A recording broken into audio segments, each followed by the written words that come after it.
Hello बच्चों। तो सबसे पहले ये क्वेश्चन आप अच्छे से पढ़िए, एक बार खुद से ट्राई करिए, देन वीडियो को कंटिन्यू करिए। ओके, देखते हैं तो क्वेश्चन हमारा क्या है। Consider the system of equations. Equation आपके पास कौन कौन से हैं? ये तीन है, थ्री वेरिएबल्स में तीन इक्वेशन है।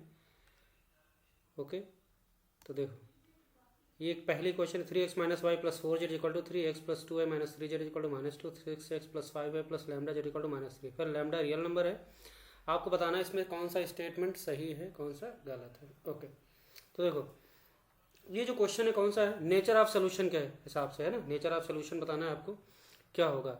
तो इसके लिए ये कौन सा नॉन होमोजीनियस वाला है नहीं, है ना। तो हम कैसे सॉल्व करेंगे, देखो यहाँ पे तीन इक्वेशन है, समझ आ गई बात। तो सबसे पहले क्या लिखेंगे हम लोग, डेल्टा लिखेंगे, फिर डेल्टा एक्स लिखेंगे, डेल्टा वाई लिखेंगे और डेल्टा जेड लिखेंगे, समझ लो। तो अगर यूनिक सोल्यूशन होगा तो आपको पता, अगर delta not equal to zero होगा तो इस केस में क्या होगा, यूनिक सोल्यूशन होगा, ये बात आपको पता है, यूनिक सोल्यूशन है ना, क्लियर। और अगर क्या होगा, डेल्टा की वैल्यू जीरो है, delta X equal to delta Y equal to delta Z equal to zero, तो इस केस में क्या होगा, इन्फाइनाइट सोल्यूशन होगा, इन्फाइनाइट सोल्यूशन होगा। लेकिन check the parallel plane case, है ना, check the parallel plane case, इस केस को चेक कर लेंगे अलग से। कहीं अगर वो पैरेलल प्लेन हो रहे हैं तो उस केस में भी सारे डेल्टा जीरो हो जाएंगे, तो उस केस में नो सोल्यूशन होगा, ठीक। अगर क्या होगा, डेल्टा की वैल्यू जीरो हुई, एट लीस्ट वन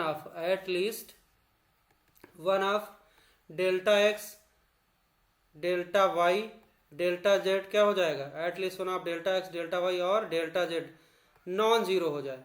अगर कोई एक नॉन जीरो हो गया तो नो सोल्यूशन आ जाएगा इस केस में। तो ये बेसिक जानकारी आपको होनी चाहिए, है ना। अगर ये बात पता है तो ये क्वेश्चन आपके लिए मजाक है, समझ आ गई बात। तो सबसे पहले हम डेल्टा लिखते हैं, delta X, delta Y, delta Z, और डेल्टा लिखेंगे कैसे ये भी बता चुके हैं हम प्रीवियस कैप्स में। तो शुरू करते हैं। तो डेल्टा एक्स कैसे लिखेंगे, डेल्टा कैसे लिखेंगे, डेल्टा एक्स कैसे लिखेंगे, देखते हैं।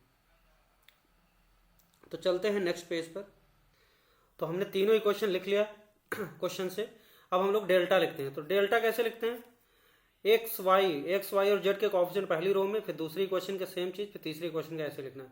तो डेल्टा हो जाएगा 3 - 1 और ये 4 हो गया, और ये होगा 1 2 - 3, 1 2 - 3 हो गया, और ये हो जाएगा आपका 6 5 लैम्डा, 6 5 लैम्डा आ गया। तो हमने डेल्टा लिख लिया। अब इस डेल्टा को ओपन करेंगे, उससे पहले हम डेल्टा एक्स लिख लेते हैं। डेल्टा एक्स के लिए क्या करेंगे, पहले कॉलम को क्या करेंगे, 3 और -2 और -3 से रिप्लेस कर देंगे।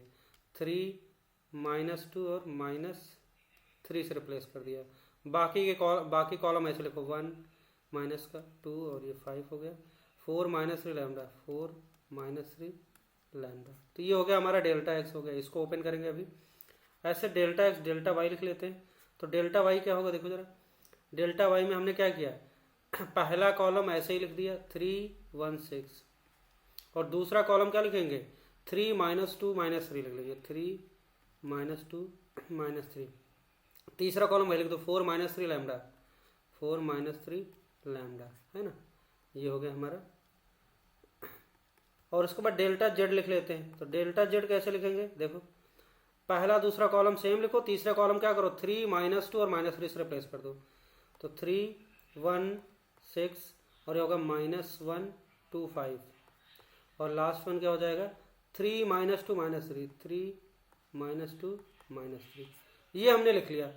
अब क्या करते हैं, डेल्टा को इसको ओपन कर देते हैं। ओके, तो डिटरमिनेंट ओपन करना सबको आता है, तो हमने क्या किया, डायरेक्ट ओपन करके रख लिया यहाँ पे टाइम बचाने के लिए। तो जब डेल्टा को ओपन करेंगे तो फाइनली आपके पास क्या आ गया, 7 टाइम्स लैम्डा + 5 आ गया। डेल्टा एक्स को ओपन किया तो सिंप्लीफाई करने पे ये आ गया 4 टाइम्स लैम्डा + 5, है ना। तो डिटरमिनेंट ओपन करना आता ही। और ये क्या आ गया, देखो, -9 बाहर हो गया और इंटू लैम्डा + 5 हो गया, और डेल्टा जेड तो जीरो आ गया डायरेक्ट, है ना, ये जीरो आ गया।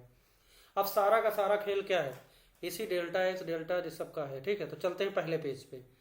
तो पहले पेज पे चलते हो, पहले हम डेल्टा सारे वैल्यूज लिख लेते हैं, तब वहाँ पे सही रहेगा, है ना, ठीक है। तो मैंने सारे लैम्डा यहाँ पे डेल्टा लिख लिया, डेल्टा लिख लिया 7 टाइम्स लैम्डा + 5, डेल्टा एक्स की वैल्यू 4 लैम्डा + 5, डेल्टा वाई का -9 लैम्डा + 5, डेल्टा जेड = 0। अब चलते हैं कॉन्सेप्ट के ऊपर। पहला ऑप्शन देखो जरा, तो हमें क्या देखो यूनिक सोल्यूशन दिख रहा है जी, यूनिक सोल्यूशन। इसका मतलब क्या होगा, अगर डेल्टा की वैल्यू देखो यूनिक सोल्यूशन के लिए क्या होना चाहिए, delta not equal to zero होना चाहिए। तो डेल्टा जीरो कब नहीं होगा, तो यहाँ से कर दो not equal to zero, this implies क्या हो जाएगा, लैम्डा, है ना, lambda is not equal to -5। तो अगर लैम्डा की वैल्यू -5 के बराबर नहीं होगी तब क्या होगा, यूनिक सोल्यूशन आएगा।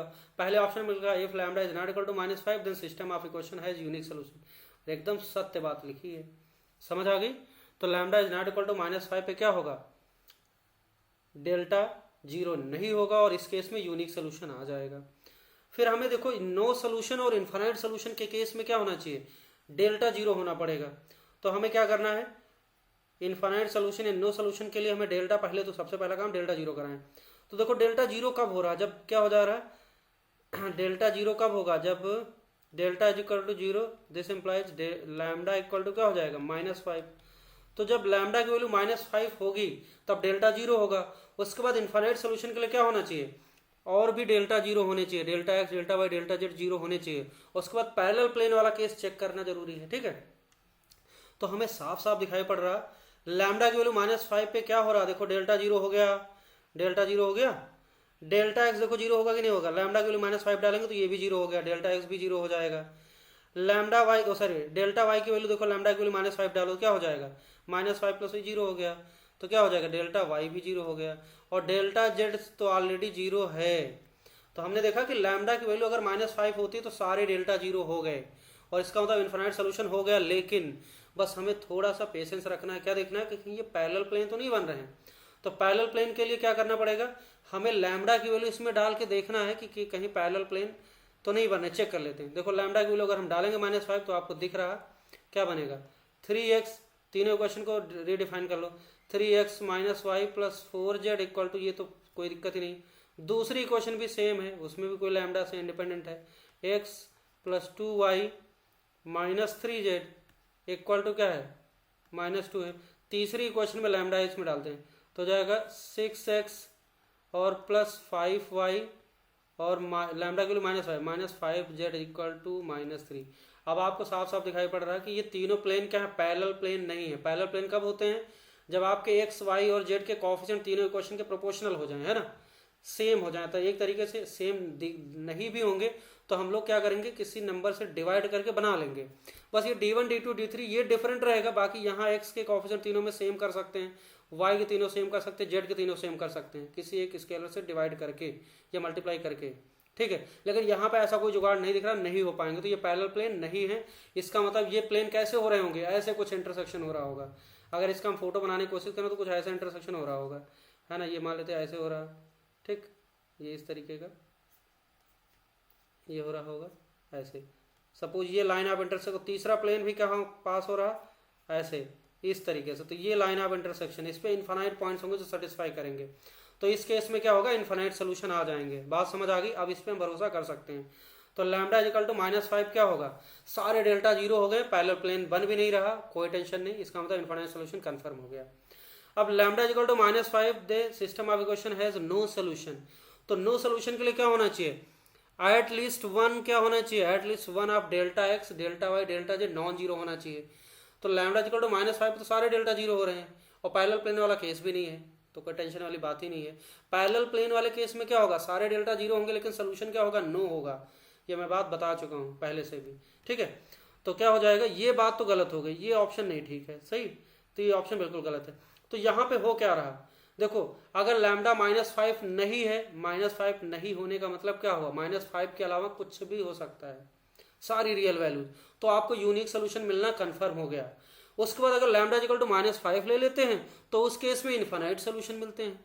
अब चौथे ऑप्शन को ध्यान से पढ़ो, क्या है, system of equations has eight least one solution for any real number lambda. तो क्या है कि लैम्डा की कोई भी रियल वैल्यू ले लें तो सिस्टम के एट लीस्ट वन सोल्यूशन है, तो है ना भाई। देखो पहले क्या था, लैम्डा -5 नहीं है, इसके -5 नहीं होने का मतलब क्या हुआ, सब कुछ है, सारी रियल वैल्यूज है, बस लैम्डा -5 नहीं है, तो क्या आ रहे हैं, यूनिक सोल्यूशन आ ही रहा है, एक सोल्यूशन तो मिल ही रहा है। अगर लैम्डा -5 ले लेते हैं उस केस में इनफाइनाइट सोल्यूशन मिल रहे हैं, तो इसका मतलब क्या हो गया, सारी रियल वैल्यूज के लिए लैम्डा इक्वेशन का जो सिस्टम ऑफ इक्वेशन है कम से कम एक सोल्यूशन तो मिल ही रहा, नो वाला तो बात ही नहीं हो रही, नो वाला आएगा ही नहीं कभी। तो चौथा ऑप्शन क्या हो गया, system of equation has eight least one solution for any real number lambda. तो ये बात एकदम परम सत्य है, क्लियर हो गया, तो ये एकदम कंफर्म हो गई। तो इस तरीके से पहला, दूसरा और तीसरा ऑप्शन सही हो गया। तो इसका मतलब कौन सा ऑप्शन नहीं सही है, तीसरा ऑप्शन क्या हो गया, गलत हो गया। Okay, thank you.